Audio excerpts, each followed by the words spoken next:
So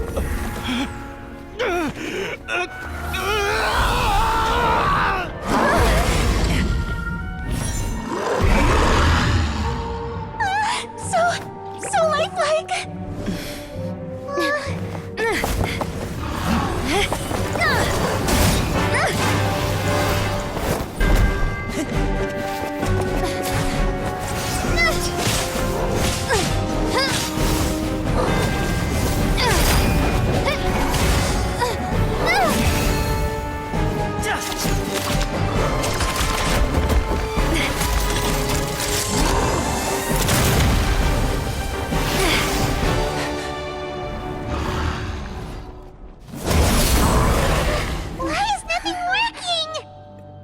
This foe is not invincible. You hold the treasure, the power to defeat it, in your own 2 hands. The treasure?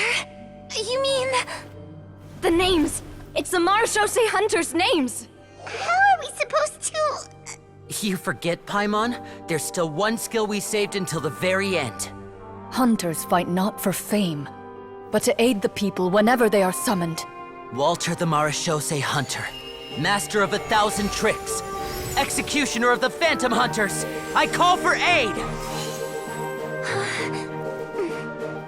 Est, the miHoYo hunter, inheritor of Cassiodor's will, judge of the Shadow Hunters.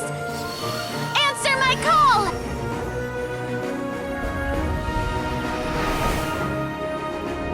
Petronia, protector of justice and order, the hunter I respect the most. Thank you for saving my friend, the best one I'll ever know. Please, lend us your strength!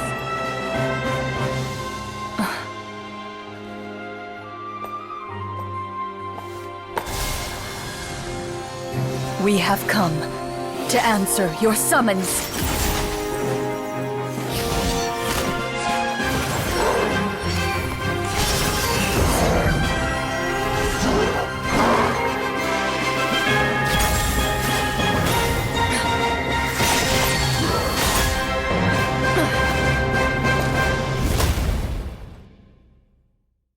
And so, the monsters were eradicated, and the sorcerer was defeated.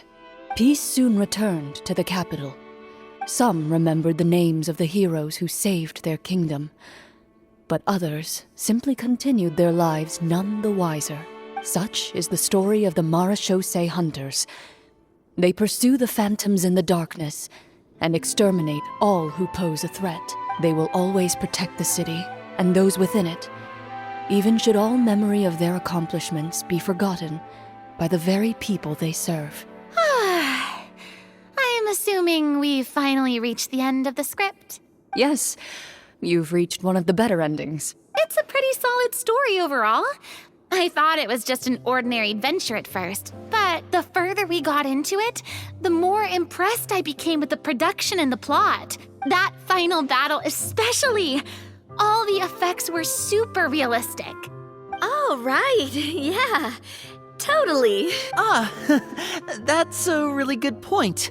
I never expected the weapons we picked up from that vault would have that kind of effect. Yeah, mine nearly scared the daylights out of me when it started glowing.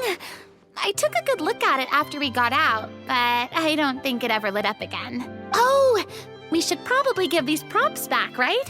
I'll just leave mine here. Did you have a good time? Of course. Let me know if another script like this comes around. Sure, no problem. Then I'll head back for now. I think I need some time to fully digest everything that just happened. Once Mr. Florian is awake, please pass on my regards to him. He must be extremely exhausted to have passed out cold like that. You're right. He's had a lot to deal with. Well, see you all some other time. Toodaloo!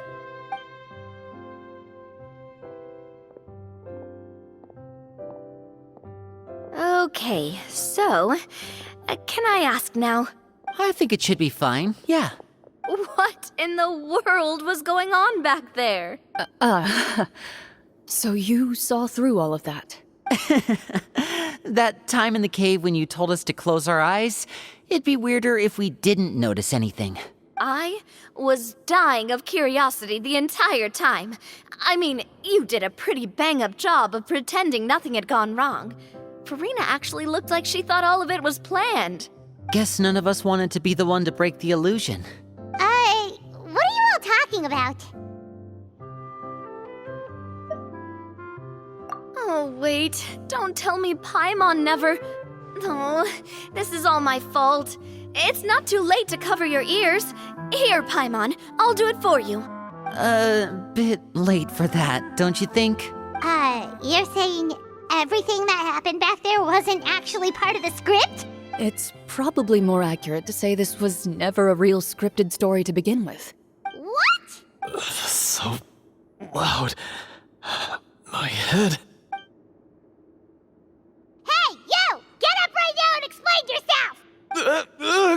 No shaking, please! Oh, my head.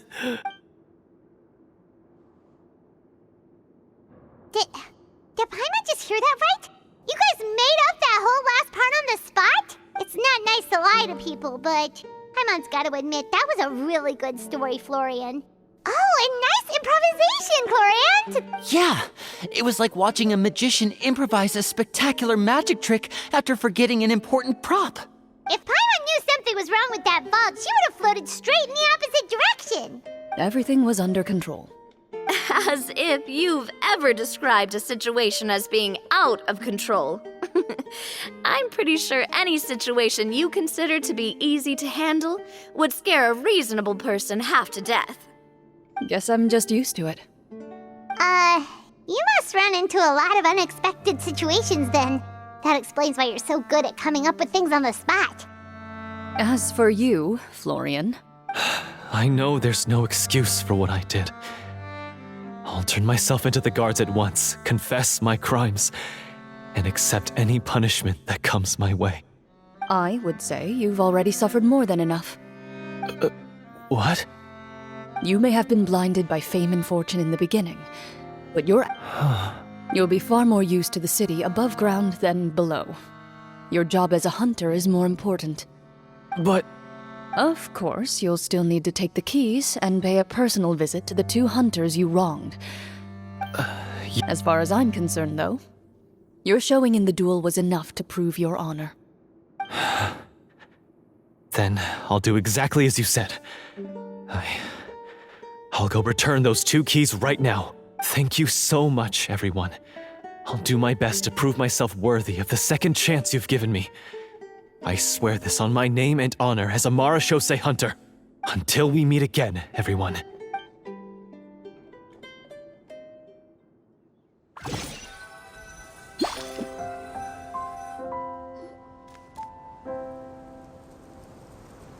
Speaking of Marashosei hunters, what should we do about the treasure in that cave? Leave it be.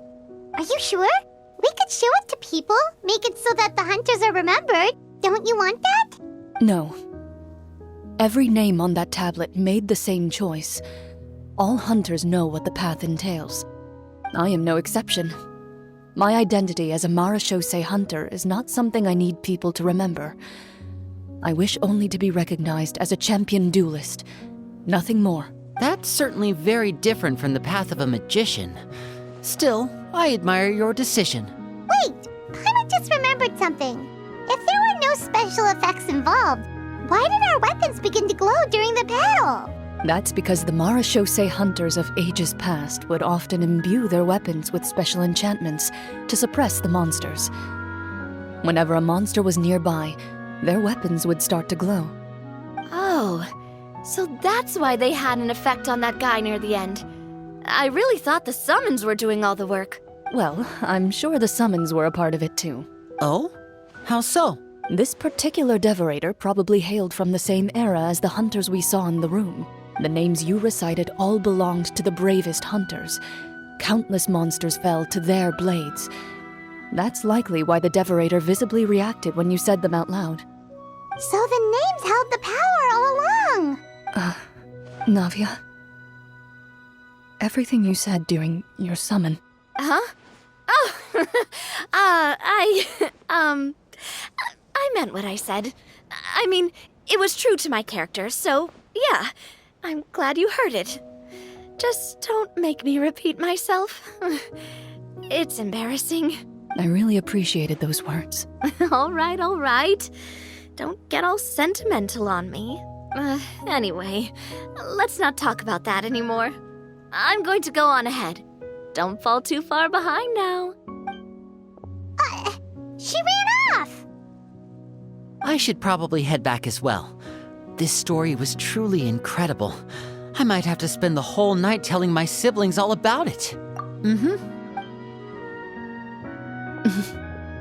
Traveler, should your name and deeds be forgotten, what do you think the significance of your journey will be? I suppose the significance would be the journey itself and the world we helped create.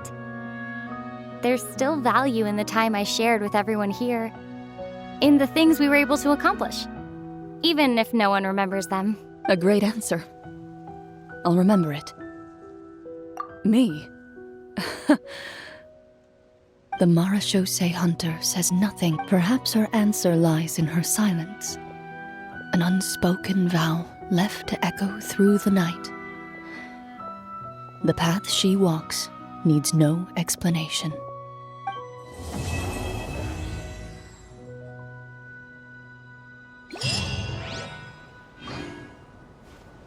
There is no escape!